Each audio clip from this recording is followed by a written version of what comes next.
Hay una palabra que define lo que está pasando entre México y Estados Unidos en este momento, y no es negociación. Es ultimátum. Katherine Tai, representante comercial de Estados Unidos, le exigió a México algo que en la historia del TEMEC no tiene precedente: que inspectores extranjeros, norteamericanos, entren directamente a las plantas siderúrgicas mexicanas para verificar que el acero que produce México no tiene origen chino ni ruso. Verificarlo ellos, en suelo mexicano, en instalaciones de empresas mexicanas, sin que el gobierno mexicano tenga control sobre ese proceso de inspección.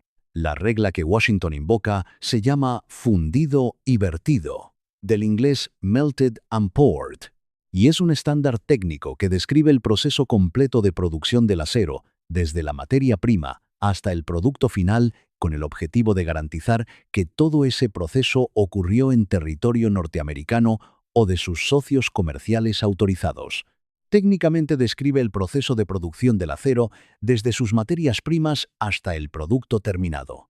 En la práctica, la exigencia de que inspectores extranjeros verifiquen ese proceso en plantas nacionales es algo que ningún país soberano acepta sin que haya una negociación formal que establezca los términos, los límites y las salvaguardas de esa verificación. México la rechazó, no con dudas. No con una respuesta que dejara la menor duda sobre la firmeza de la posición mexicana ante esas exigencias específicas.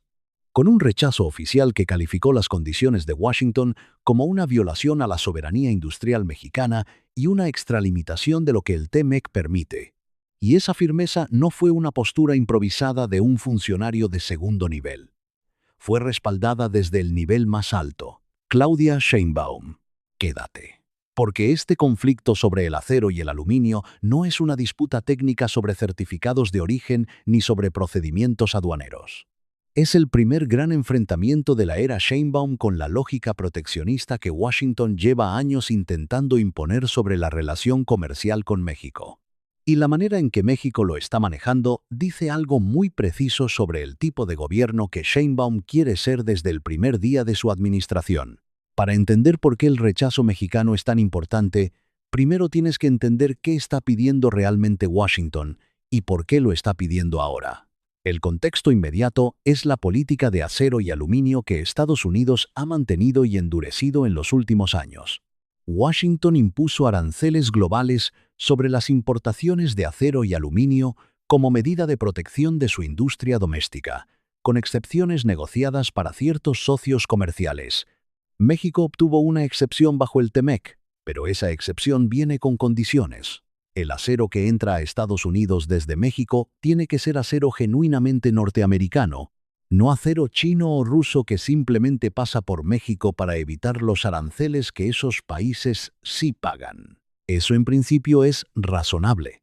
El problema está en la manera en que Washington quiere verificarlo. La exigencia de que inspectores norteamericanos entren directamente a las plantas mexicanas no es un mecanismo de verificación comercial estándar. Es una exigencia de supervisión extranjera sobre la industria de un país soberano que no tiene equivalente en ningún otro tratado comercial que México haya firmado. Ningún país en el mundo acepta que los inspectores de otro país entren a sus instalaciones industriales sin un marco jurídico específico que establezca exactamente qué pueden hacer, qué no pueden hacer, qué información pueden recopilar y cómo esa información va a ser usada. ¿Por qué Washington está pidiendo eso? La respuesta oficial es que necesitan certeza sobre el origen del acero, porque existe evidencia documentada de que productores de terceros países, principalmente China, han usado rutas de triangulación comercial para exportar acero a Estados Unidos con menor carga arancelaria, pasándolo por países con acceso preferencial al mercado norteamericano. Pero los mecanismos de certificación de origen ya existen dentro del TEMEC y México los aplica a través de sus propias autoridades aduaneras y de certificación industrial. México tiene sistemas de certificación que sus propias autoridades administran. El problema, desde la perspectiva de Washington, es que no confían en que esos sistemas sean suficientemente rigurosos cuando se trata de detectar el acero chino que podría estar entrando a México y siendo reexportado como acero mexicano. La respuesta no oficial es más compleja y más interesante. La industria siderúrgica norteamericana ha presionado políticamente durante años para que se endurezcan los requisitos de contenido norteamericano en los productos de acero que entran al mercado de Estados Unidos. Esa presión tiene nombres y apellidos en el lobby de Washington, y la exigencia de inspectores norteamericanos en plantas mexicanas es, entre otras cosas, una respuesta a esa presión que le da a la industria norteamericana información privilegiada sobre las capacidades y los procesos de sus competidores mexicanos. En un mercado donde la competitividad depende de la eficiencia productiva y donde esa eficiencia es información estratégicamente valiosa, permitir que inspectores vinculados a la industria norteamericana entren a las plantas de acero mexicanas no es solo una cuestión de verificación, es una cuestión de espionaje industrial disfrazado de cumplimiento regulatorio. México lo entendió así y lo rechazó así. La Cámara Nacional del Acero, Canacero, que representa a la industria siderúrgica mexicana, fue más directa todavía en su análisis de las consecuencias económicas de ceder. Si México acepta los aranceles del 25% sobre el acero y el aluminio que Washington amenaza con imponer, el daño económico inmediato estimado es de $10,000 millones. $10,000 millones. No en un año. Inmediato. Pero el daño no se detiene ahí. El sector automotriz norteamericano y mexicano está tan profundamente integrado que los costos de producción de los automóviles que se fabrican en plantas de ambos lados de la frontera dependen directamente del precio del acero mexicano. Un arancel del 25% sobre el acero mexicano no solo golpea a las siderúrgicas de Monterrey o de Coahuila, se traslada al costo de producción de los automóviles que se ensamblan en México y que se exportan a Estados Unidos, y también al costo de los componentes de acero que cruzan la frontera en ambas direcciones múltiples veces antes de convertirse en un producto terminado. Canacero lo articuló con claridad. Los aranceles no protegen a la industria norteamericana, la dañan junto con la mexicana. Y el único beneficiario real de esa situación sería la industria siderúrgica asiática, que vería mejorada su posición competitiva relativa mientras Norteamérica se autoinflige el daño de su propia guerra comercial interna. Ese argumento es poderoso porque es técnicamente correcto y porque resuena en la comunidad empresarial norteamericana que tiene intereses en México. Los fabricantes de automóviles con plantas en ambos países, los productores de electrodomésticos, los constructores de maquinaria industrial, todos ellos dependen de cadenas de suministro integradas donde el acero de bajo costo y alta calidad de México es un insumo fundamental. Cuando Washington presiona a México con aranceles, no está presionando a un rival, está presionando a un socio tan integrado que el daño es inevitablemente compartido. Sheinbaum lo sabe con una claridad que viene de haber estudiado estos mecanismos durante años, no de haberlos descubierto en la víspera del conflicto. Y la firmeza de su respaldo al rechazo de las condiciones norteamericanas no es solo soberanismo político de consumo interno, es también cálculo económico de largo plazo sobre el tipo de relación bilateral que es sostenible, el tipo de precedente que conviene establecer en los primeros meses de una administración y el tipo de señal que un gobierno nuevo debe emitir para que los actores externos calibren correctamente cuánto pueden presionar antes de encontrar una resistencia que no cede. El mensaje que Sheinbaum está enviando desde antes de que su administración comience formalmente es uno de los más importantes de toda su presidencia, aunque pase sin suficiente atención en los medios que están más interesados en los grandes discursos que en las señales que vienen de las posturas técnicas. Su administración no va a comenzar de rodillas. Esa frase, que circula entre los funcionarios que están construyendo el equipo de política exterior y comercial de Sheinbaum, define la postura de partida de un gobierno que llega con plena conciencia de que el primer año de cualquier administración es el momento en que se establecen los términos de la relación bilateral para los siguientes 5 años. Si Sheinbaum cede en la primera gran prueba de fuerza con Washington, los siguientes movimientos de la Casa Blanca van a calcular ese antecedente. Si resiste con argumentos sólidos y sin generar una ruptura innecesaria, establece que este gobierno tiene líneas que no cruza aunque la presión sea significativa. Hay que entender también el instrumento de respuesta que México ha preparado. No es retórica ni es improvisación de última hora. Es una lista de aranceles de represalia que fue construida con meses de anticipación, específicamente diseñada para producir el máximo impacto político en Washington con el mínimo daño económico en México, usando exactamente el tipo de análisis de vulnerabilidades políticas del adversario, que los mejores estrategas de negociación comercial aplican cuando saben que el conflicto es probable y se preparan para él antes de que comience. Maíz, carne de cerdo y manzanas. Esos tres productos tienen algo en común que no es un accidente.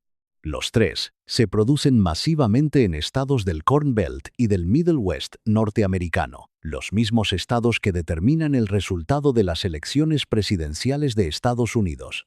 Iowa, Illinois, Indiana, Ohio, Michigan, Wisconsin. Los estados donde los candidatos presidenciales norteamericanos ganan o pierden la presidencia.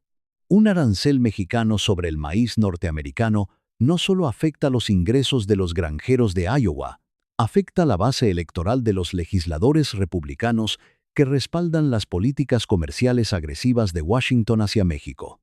Afecta la viabilidad política de los senadores y representantes del cinturón agrícola que le deben su cargo a esa base electoral.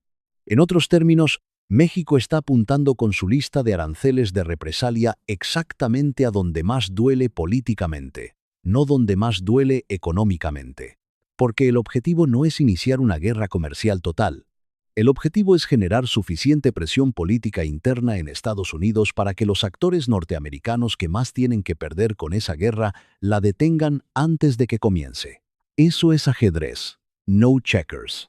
Y hay una dimensión geopolítica más amplia de este conflicto que los medios económicos están reportando de manera insuficiente. La presión de Washington sobre el acero mexicano no ocurre en el vacío geopolítico. Ocurre en el contexto de una competencia global entre Estados Unidos y China por influencia económica, tecnológica e industrial en América Latina, que se está intensificando a una velocidad y con una profundidad que no tiene precedente en los últimos 50 años de relaciones internacionales en el hemisferio occidental. Una competencia en la que cada decisión de política comercial tiene implicaciones que van mucho más allá del sector específico que afecta, y que se leen en Beijing y en Washington como señales sobre el alineamiento estratégico de los países de la región. Si México acepta las condiciones de Washington, que incluyen básicamente excluir cualquier participación de inversión o tecnología china o rusa en su cadena de producción siderúrgica, México está eligiendo un lado en esa competencia de manera explícita. Si México rechaza esas condiciones y Washington aplica los aranceles, México tiene que encontrar otras fuentes de inversión y tecnología para su industria del acero. China y Rusia están esperando exactamente esa apertura. El bloque BRICS, que México ha venido aproximando de manera táctica sin membresía formal, tiene interés específico en invertir en infraestructura crítica mexicana, incluyendo el sector siderúrgico. Una inversión china en la modernización de las plantas de acero mexicanas que Washington está intentando inspeccionar sería el peor resultado posible para la política comercial norteamericana. La presión que intentaba alejar a China del sector terminaría acercándola a él. Ese es el escenario que la sombra de Trump complica aún más, porque agrega incertidumbre sobre la continuidad de la política norteamericana, que hace muy difícil para México calcular con precisión cuál es el interlocutor real con el que está negociando. La administración actual o la que podría sucederla. Las tácticas proteccionistas de la representante comercial Katherine Tai tienen el ADN ideológico de las políticas de Trump. No son una sorpresa para nadie que haya seguido la trayectoria de la política comercial norteamericana en los últimos años. Pero la posibilidad de que Trump regrese al poder en el ciclo electoral siguiente agrega una capa de urgencia al manejo de este conflicto. Si México cede ahora ante una presión que tiene el ADN de Trump, pero que todavía viene envuelta en el lenguaje más diplomático de la administración actual, estará estableciendo un precedente que Trump va a usar como punto de partida para exigir más, mucho más, con mucho menos diplomacia. El conflicto del acero es, en ese sentido, también una preparación para lo que viene. Una calibración de hasta dónde México puede resistir la presión norteamericana antes de que la resistencia empiece a costar más de lo que vale. Y una señal de que este gobierno ha hecho esa calibración y ha decidido que el costo de ceder es mayor que el costo de resistir. Los tres escenarios que Washington tiene disponibles en este momento son más claros de lo que parecen en los titulares. El primero es escalar, aplicar los aranceles del 25% y desatar la guerra comercial.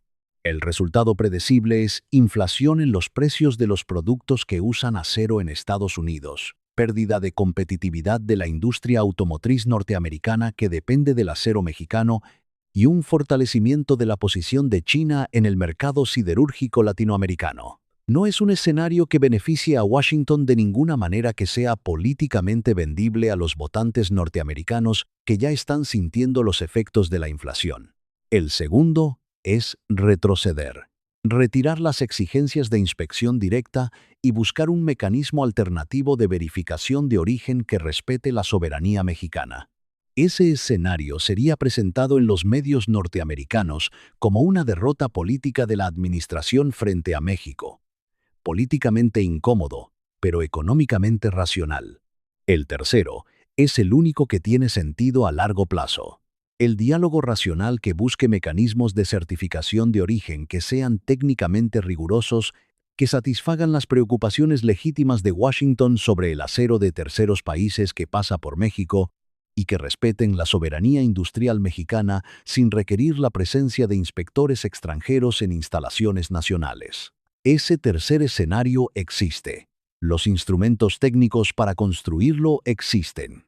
Los mecanismos de certificación de origen del TEMEC pueden ser fortalecidos sin que eso implique la violación de la soberanía mexicana que Washington está exigiendo.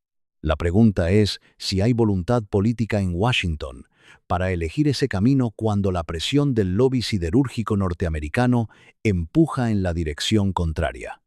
Y esa pregunta, más que cualquier otra, define lo que viene en la relación entre México y Estados Unidos en el corto plazo. Sheinbaum ya tomó su posición. Firme, con argumentos, sin confrontación innecesaria, sin rendición. Lo que queda por ver es qué posición elige Washington. ¿Elegirá escalar y asumir las consecuencias de una guerra comercial que daña a ambos lados mientras beneficia a China? ¿Retrocederá y buscará un mecanismo alternativo que le permita salvar la cara políticamente? ¿O encontrará la racionalidad suficiente para sentarse a negociar el tercer camino que técnicamente existe, pero que políticamente requiere voluntad de no usar la presión como sustituto del argumento? Pero hay una dimensión adicional de este conflicto que merece análisis y que los reportes económicos están pasando por alto porque requiere combinar el análisis comercial con el análisis político doméstico de Estados Unidos. La exigencia de inspectores norteamericanos en plantas mexicanas no es una política diseñada por tecnócratas del comercio exterior que buscaban la solución más eficiente al problema de la triangulación del acero chino. Es una política que tiene huellas digitales políticas muy identificables dentro del sistema de presiones que opera en Washington. El lobby siderúrgico norteamericano lleva años argumentando que las importaciones de acero de México, incluso el acero genuinamente mexicano, compiten deslealmente con la producción doméstica norteamericana, porque México tiene costos laborales más bajos y, según ese lobby, estándares ambientales y laborales menos estrictos que permiten producir más barato. Ese argumento es parcialmente correcto, parcialmente exagerado y completamente interesado, como todos los argumentos de un lobby que está pagando por protección.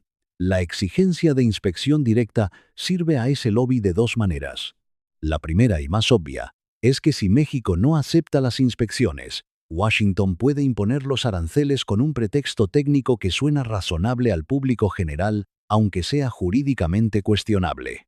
La segunda, más sutil y más preocupante, es que si México acepta las inspecciones, los inspectores norteamericanos tendrán acceso a información sobre los procesos productivos, las tecnologías utilizadas, las eficiencias operativas y los costos de las plantas siderúrgicas mexicanas, que es exactamente la información competitiva que el lobby querría tener para ajustar sus propios argumentos sobre ventajas desleales. Eso no es verificación comercial. es inteligencia industrial. Y México no va a financiar la inteligencia industrial de sus competidores. Hay también una dimensión doméstica mexicana de este conflicto que conviene no perder de vista. La industria siderúrgica mexicana, concentrada principalmente en Nuevo León, Coahuila y el Estado de México, emplea directa e indirectamente a cientos de miles de trabajadores y es uno de los pilares del desarrollo industrial del norte del país. Los municipios y los estados donde opera esa industria tienen una dependencia económica de ella que es estructuralmente significativa. Un arancel del 25% que reduzca la competitividad de esa industria en el mercado norteamericano no solo afecta a los estados financieros de las empresas siderúrgicas, afecta los empleos, los salarios, las cadenas de proveedores locales y la base fiscal de los gobiernos estatales y municipales que dependen de esa actividad económica. Cuando Sheinbaum respalda el rechazo a las condiciones de Washington, no lo hace en abstracto. Lo hace sabiendo que ceder tendría costos económicos concretos para comunidades concretas en estados específicos del norte de México, que son parte fundamental de la coalición política que le dio el triunfo electoral. Y lo hace también sabiendo que la firmeza tiene un valor político propio que trasciende este conflicto específico. El gobierno de Sheinbaum va a enfrentar presiones norteamericanas en múltiples frentes durante los próximos años. El comercio, la migración, la seguridad, la energía, el agua, todos esos temas tienen dimensiones bilaterales donde Washington periódicamente intentará establecer condiciones que México considera incompatibles con su soberanía. La postura que este gobierno establezca en el primer gran conflicto de la relación bilateral va a ser el parámetro con el que Washington calibre cuánta presión puede aplicar en los conflictos siguientes. Si México cede en el primer round, Washington va a apretar más fuerte en el segundo. Si México resiste con argumentos en el primer round, Washington va a calcular más cuidadosamente antes de lanzar el segundo. La pregunta que define el desenlace de esta crisis no es técnica, es política. ¿Tiene Washington la voluntad de tratar a México como un socio en una relación de interdependencia real, con las obligaciones recíprocas que eso implica, o va a seguir operando con la lógica del vecino mayor que establece condiciones unilateralmente y espera que el más pequeño las acepte porque no tiene alternativa? México tiene alternativa. Esa es la novedad de este momento. El bloque BRICS, el acercamiento con China, la diversificación de socios comerciales que el gobierno de Sheinbaum ha construido de manera deliberada, no son solo posicionamiento geopolítico retórico. Son palancas reales de negociación que cambian el cálculo de lo que México puede perder si la relación con Washington se deteriora. En el mundo de 2025 y 2026, México no tiene que elegir entre Washington y Beijing como si fueran las únicas dos opciones disponibles. Puede mantener la relación comercial más profunda del hemisferio con Estados Unidos mientras simultáneamente construye relaciones de inversión y tecnología con actores que compiten con Washington por influencia en la región. Esa posición dual es incómoda para Washington, que preferiría un México que eligiera explícitamente, pero es la posición que mejor sirve los intereses mexicanos en este momento histórico específico. El conflicto del acero va a resolverse de alguna manera en los próximos meses. Los plazos del TEMEC, las necesidades de la industria automotriz compartida y la presión de los propios empresarios norteamericanos que dependen del acero mexicano van a generar eventualmente las condiciones para algún tipo de acuerdo. Lo que va a perdurar más allá del acuerdo es el precedente que este conflicto establezca sobre cómo México responde cuando Washington cruza sus líneas rojas. Ese precedente es lo que cuida. En este canal te vamos a seguir informando de todo lo que los medios no te cuentan completo. Si crees que esta información merece llegar a más mexicanos y latinoamericanos, comparte este video. Comenta qué piensas. ¿Crees que México puede sostener esta firmeza si Washington aplica los aranceles o la presión económica va a terminar forzando una negociación de condiciones? El debate está abierto. Suscríbete. Todo esto apenas ha empezado. El poder real está cambiando.